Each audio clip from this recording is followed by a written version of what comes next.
Well, fantastic. Here we are. I am joined by Phil, Sas, and Josh here today. This is a fantastic panel of people who are all involved in the local neighborhood ministries and expression of ministry here at Discovery Church. Phil, why don't you tell us a little bit about what we can expect from today's conversation? Sure. So one of the privileges I have as the neighbourhood pastor is to try and outwork our long-term aim in everything that we do, which is around restored relationships and transformed communities. Fantastic. Now, one of the things we've been doing this month is spotlighting our different partners, both globally and locally, and also our local ministries that we support as well. And to really capture a sense of the transformation that's happening through the work that we're supporting. And so today I wanted to actually invite a couple of people on to share some of their own personal stories, because how many of us know that when we see transformation in people's lives, when we see God working through people, it has a transforming effect on us as well. And so I'm so pleased that Josh and Sas have joined us today to share a bit of their heart from the projects we support. That's so good. Well, Sas, why don't we just start with you? Just tell us a little bit about what it is that you're involved in. I mean, you wear many, many hats, but in terms of local mission and ministry through Discovery, could you tell us a little bit about what you do there and how you got involved with that? Okay. It started about 6 years ago when, from the platform at church, they were asking for people who would be interested in becoming a coach for people in our local community who needed someone to walk with them and just encourage them week by week. That fits right in with my personality and my heart. Great. So that's where I started off, and then I ended up doing that as well as helping out at what we call the community support arm of DCC, which is providing food relief for people, but then building relationships with them and slowly getting to know them and seeing how we can support them in whatever area of their life. Building relationships so that they can have a place that's safe and encouraging for them to come to week by week as they get their food. That's awesome. Oh, awesome. Thanks, Sas. And Josh, tell us a bit about who are you kind of here supporting today, and how did you get involved? Yeah, well, I'm wearing my Southern Cross Kids Camp shirt this morning because I've had the privilege of being part of Southern Cross for quite a while. As you'll hear soon, I was way back in 2001 part of the very, very first Southern Cross Kids Camp with Pete and Sandy back down on the peninsula there. And it's been something that I'm very happy to be back part of a bit more seriously. I had a little while that I didn't serve, but it's been just great that we've been able to do this now for 20 years, and not just here in Melbourne, but as you probably know, many people out there know, Pete and Sandy have been able to spread this camp right across Australia into pretty much every state now. So it's a wonderful thing that we love being part of. Absolutely phenomenal. Well, I really look forward to hearing some more of those stories in a minute. Phil, why don't you tell us a little bit about about Discovery Community Care and then the story that we're about to hear? Sure. So as Saskia alluded to, Discovery Community Care is primarily a food and emergency relief operation, serving around 300 families every year with different types of support. And so Food Stop, which is where Helen and Gary are serving, runs on a Thursday night. It's a meal for those who are experiencing homelessness. We're currently meeting at Discovery Community Care in the winter months.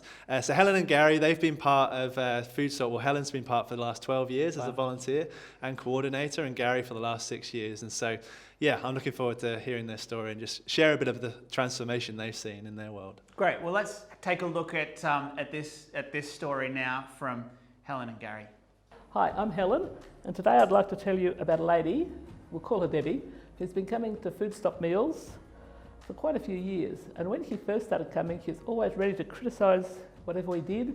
She'd criticise, I think all the volunteers have been criticised at one time or another, and also a lot of the other guests. And this often caused a lot of hurt and a lot of ill feeling amongst the whole group. And I must admit that I often felt it would be much better if she stopped coming, and then we would be able to have a much better atmosphere in the group. However, we regularly prayed for her in our debrief sessions, and some volunteers spent a lot of time with her over weeks and months. And she didn't stop coming, and recently has been much more pleasant. And then 3 weeks ago, during the lockdown and blackout week, she noticed that someone who comes regularly and doesn't have many other supports was missing, and she volunteered to drop off a meal for them. We learned the following week that this person who she dropped off the meal for was feeling quite upset by the whole situation, the whole situation, the whole blackout, the whole lockdown, and they were getting quite depressed.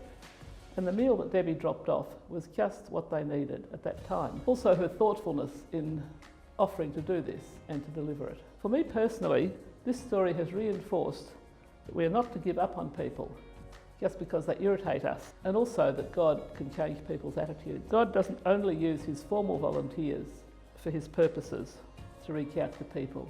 We always need to recognise when he is working and then to work alongside this so that we can have the maximum level of outreach in God's will. Hi, I'm Gary and I want to share a story with Food Stop. I've been involved for about 6 years. About 6 months ago, a man came whom I'll call Simon, who's in and out of homelessness, began talking to me at Food Stop about the Bible and spiritual things. He became the focus of attention in an incident that involved police intervention at a local shopping centre, and through past experiences with him, I didn't really expect him to be wanting to talk about the Bible. But with the encouragement of Phil, our neighbourhood pastor, I suggested running a Bible study. He was so keen for it that Simon called one of his friends, whom I call Stephen, and he came along as well. We started off in Genesis chapter 1, mainly because I felt it important to understand the beginnings and the foundations of life itself. And as we proceeded, all sorts of issues came up, including talking about Jesus and the New Testament, current affairs, even about the Lord's coming. We were soon joined by another friend, Matt, and these three became so keen to be helpful. We had a caravan outside that we were running Food Stop in, and they would come along and unload the caravan and unload the chairs and tables and set them all up, and whatever had to be done, they wanted to help do. Different ones would come to the religious table, as another guest called it, including a Hindu man and his wife on a few occasions. But with these three and another who was a Food Stop regular, a solid core was taking place. Since moving into the DCC building over this colder period, another man, whom I'll call James, has joined in. And he said to me about a month ago that his main reason for coming was not the food, though he loved that anyway, but the Bible study time. Recently we had 8 in attendance, and with a steady core now of 5, I find this really encouraging. Praying for others in the community and for each other in the group, and seeing answers to those prayers is also really encouraging. I'm inspired by the hunger and the eagerness that I see in them, and the great welcome that they give each other, not just to others in the core group, but to the whole of the Food Stop community. The atmosphere in the overall group has gone up, I feel, and I believe that we can give thanks to the Lord for this, and I certainly am inspired by all that I'm seeing take place. So good. Well, these are fantastic stories of the transformation that God is doing in people's lives right here in our own local community. Phil, what have you loved about hearing these kinds of stories so far in your time, with your role? Yeah, sure. I mean, particularly Helen and Gary, the thing I loved about both of their stories is just the way that both sets of people have felt like they've had something to contribute. And when that happens, it creates a sense of purpose and a sense of belonging. When people feel accepted and loved through Food Stop, that's where the trust is built. And I think that's one of the things that really stood out for me from this video. And that doesn't happen by accident. What Helen and Gary have done so faithfully over the years is just celebrate their gift of hospitality. Great. And it's just created these environments of just belonging where people feel like they can be themselves. And I think just being able to see people as God sees them, that's just such a gift that Helen and Gary have. And that's allowed people to feel like they can contribute. And I think that's been such a standout point of Helen and Gary's ministry, is that regardless of the behavior, they see people as God sees them. And actually that's encouraged participation. That's encouraged people to want to feel like they can contribute and can help out in both instances. So that's been the amazing thing for Helen and Gary. So good. I love that. And Sas, also with your time that you spent at Discovery Community Care in different capacities, why don't you tell us a story of restoration, a story of transformation that you've seen as you've served down there? I can tell you about one lady who started about 2 years ago, would have been in her 50s, came because she needed food relief. That's where it usually starts with us at Community Support. But very, very quiet, very insular, very closed. Yeah. So you try and respect her space. Week by week, she started coming, started sharing with us. We create opportunities to sit down with them one-on-one, or just as we go around picking vegetables and fruit together, or pantry items. Over time, she started to feel safe. And as a result, you could ask more pointed questions, still within the boundaries of making sure she was safe. Yeah. And in the end, she felt so safe that she was sharing about broken relationships, about financial difficulties, about the fear of not being able to get a job and not having qualifications. And the amazing way she felt safe enough to share what her world looked like, and we as volunteers get the opportunity to just give her options that we see, or ask her, like I would often ask her, what does God's grace look like for you in the middle of all this? And at first, that's a total surprise to her. Yeah. But after a while, week by week, I actually saw God's grace. Yeah. And I actually this, and I actually that. And then she started doing an online course. Right. And then she started dealing with the challenges in a personal relationship that had become very destructive. Wow. And then she started doing repairs on her home, getting it ready to sell. So she became a different person. Wow. She was really transforming. Wow. That's so good. And when the work of God happens like that in someone's life, obviously it's encouraging for us to be able to witness that and go, that's incredible what it is that God's doing. How did you see also, though, that the flow-on effect of what God had done in her? How did that start impacting the people around her in her own community?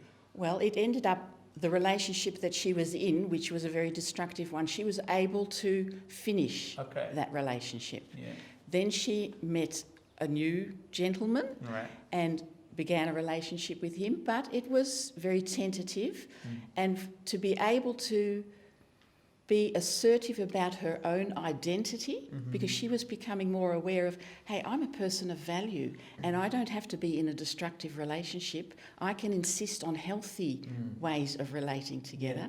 And I could see her confidence grow. Wow. As she finished her course, she started looking at building her own little online business. Yeah.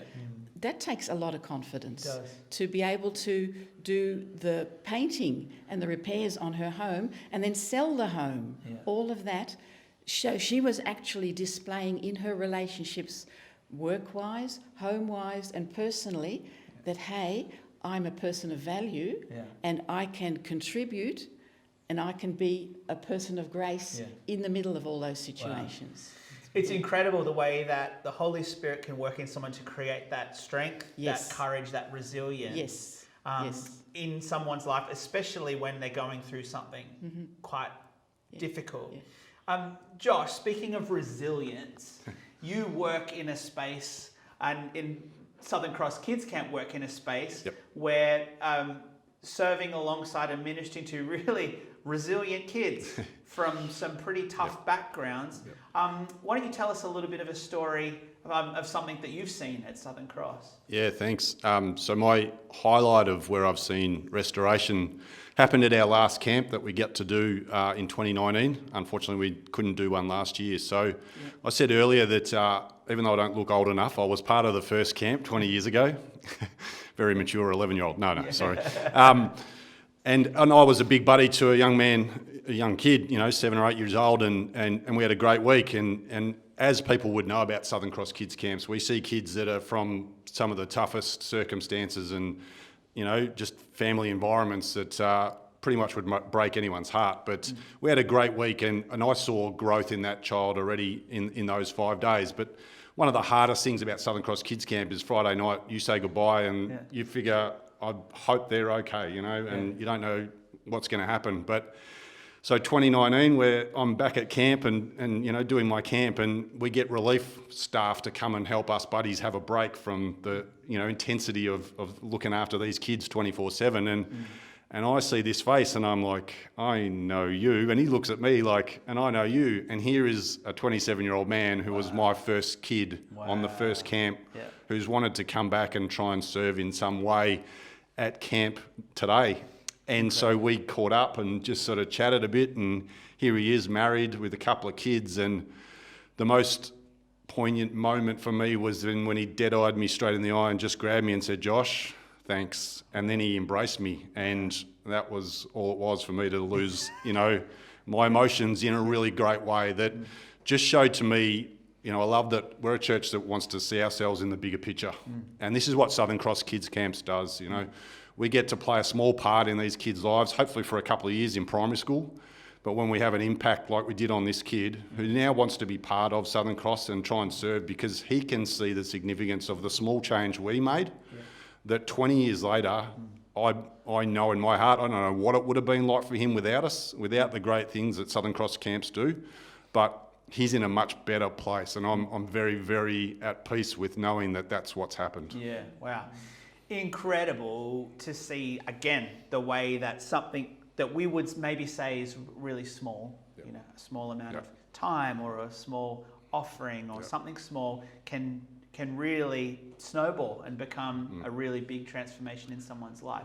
How have you seen that transformation now? If you were to reflect back on this 27-year-old's life now, how has the impact of, say, Southern Cross transformed not just him, but his own community or the people around him? Well, from what I know, like I said, he's a happily married man with, a couple of kids, and his story is one of several that I know Pete and Sandy have shared, that there are these young adults now that have been part of our program. But for this young man, like I said, I don't know him. I don't have a lot to do with him outside maybe seeing him when he comes to camp.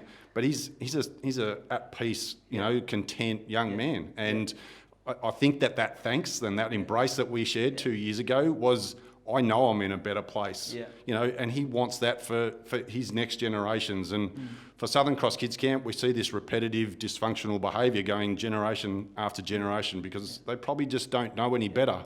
Southern Cross Kids Camps gives them a window into something better and different and a lot healthier. And so for this kid and for many, we know that we're making that difference. Yeah, that's awesome. Oh, Phil, when you hear these stories, how does that make you reflect on the vision of the neighbourhood team, neighbourhood ministry? In terms of how do those kinds of things align? Yeah, well, I think just hearing both of these guys' stories, it just reminds me of the one of the principles that we really seek to adhere to, which is around addressing root causes. Right. Everything we do through all of our neighbourhood ministries, we don't merely want to be treating symptoms of issues, we want to be working with people to address root causes.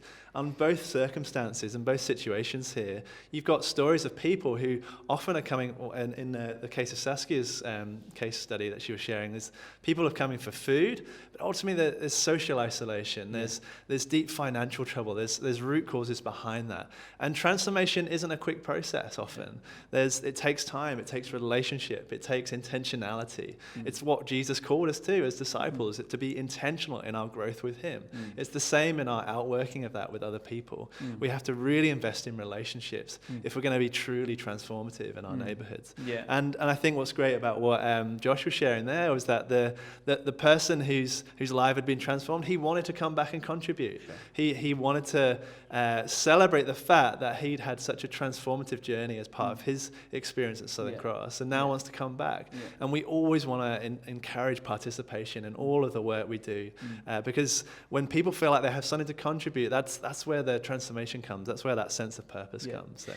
So it's not just about for us doing a good deed or helping someone for that sake, but also then seeing them empowered and equipped to contribute and to have something to offer back. Yes, and it's amazing how just simple hospitality, the gift of hospitality in these environments can actually create that to happen. It facilitates environments where people feel safe and where belonging can happen, and that starts a restoration journey as well. So exactly, that's why I wanted these guys to share today, because just because they said yes to Jesus, they've been blessed so much more by the blessings they've seen in other people's lives. And of course, there is a blessing that happens when we give, but there's also something that comes back. There's a transformation that happens in each of our lives, and I know that so many of us today would be able to have stories of, here am I, send me, and God sends you into an environment or a scenario, and then all of a sudden you reflect back and go, oh, that was just as transforming for my own heart as I think it was. Sas, how, in the story that you've told, how was that transforming situation for this lady also a transforming story for you? Oh, it was so moving to be able to walk with a lady whose eyes slowly opened to see what the grace of God looks like in everyday, simple situations. Yeah. And I apply that at Discovery Community Care a lot. One of the things I pray every Wednesday morning when I'm there is, thank you, Father God, that you promise your mercies are new, they're fresh every morning. Great. So we know as a team that what we're going to encounter today, your mercies and your grace are already there, laid out, ready for us to use as a resource. Yeah. And I now apply that in all areas of my life, you know, so the anxiety that I would sometimes feel about different situations is now a lot less, because hang on, God's mercies are fresh every morning. God's got for me what I need in whatever situation I'm finding challenging. Yeah. And so I've got new confidence and new peace. And just the fulfillment of being able to walk into the day or into a relationship or into a situation and know that, hey, it's okay because I'm partnered with God in doing this. And so everything is sufficient for what I need in this situation. Great. That's so good. Josh, how about for you? What happened on the inside of you in this kind of situation that you've talked about? How much time do we have? No, even recently getting training up and ready for the next camp that we've got in a week's time, I was quickly reminded of that story. So it's great for me to remember at that time, the biggest thing I got out of, it's not about me. And I can often go into my, selfish mode of why am I doing this? But, even leading up to the camp that we're about to do, I was a little anxious about it because I know how intense it is and how mentally draining it is. And I can quickly go, it's not fair. I'd rather be, maybe even doing something else. But then I've got to remind myself of exactly why I'm doing this. And it's not about me. I'm wired to actually do this. And I know I'm actually pretty good at doing this and connecting with kids. And that's what we want to do at Southern Cross, is connect with kids. So the transformation is ongoing in that I remind myself we're doing it for these kids and we want to see the transformation happen. But through that, I remind myself, hang on, what am I doing it for? Don't do it for my own, selfish purposes. I'm doing it for the long-term effect that we can have. And there's, dozens and dozens of staff now through all these camps that are all in the same mindset of serving these kids to make a difference to them long-term. And that's been the ongoing transformation that I continue to, I suppose, experience and feel through every camp that we get to do. Phenomenal. Well, thanks Josh. Thanks, Sas. Incredible stories. Phil, what would you say to someone today, part of Discovery Church, or maybe even just checking in on this service today? I've got things to contribute. I've got a heart to want to serve. How do I get involved? What would be my first step in that? Yeah, well, as you were sharing earlier, I think if you do have a heart for outworking your discipleship in our local or even our overseas ministries, there's ways you can volunteer. And the best way to do that will be to reach out to us, the neighbourhood team, through the Next Steps section on our website. But I think just reflecting on these guys again, like in Galatians 6 verse 9, it says, let us not grow weary of doing good, for at a proper time we'll reap a harvest if we don't give up. And I just think often when we have been volunteering for a long time, when we've contributed something of ourselves, it can grow wearisome. But as these guys are a testament, there's actually a blessing that's on the other side if we don't give up at some point. I think that's often an encouragement we need. When we are feeling down, actually that's exactly where God wants to draw us through, and it's something to be entered through as well. And I guess that would be my encouragement for anyone who's considering getting involved in serving in our local initiatives. It's actually a lot simpler. Even if for an hour a week, there's ways that people can contribute. Fantastic. Well, today is about vision offering. We've been going through this series over this month, talking about this idea of being connected. How God spoke to the Israelites who were exiled and said, seek the peace and prosperity of the city to which I've called you into exile, for in its welfare you will find your welfare. And I think that's a counterintuitive command for God to give to an exiled people, to say, hey, I know it's tough for you, but what I want you to do is to serve the greater, serve the city that you're in, because when it goes well for your community, it'll go well for you. And so Vision Offering is doing that. It's saying we're going to put our hands in the middle and we're going to contribute together to serve the city, to serve our community, to serve our neighborhood, and knowing that when we do that, when our city and our community flourishes, it will also help us flourish and grow as well. So what we're going to do now is we're going to go to another song.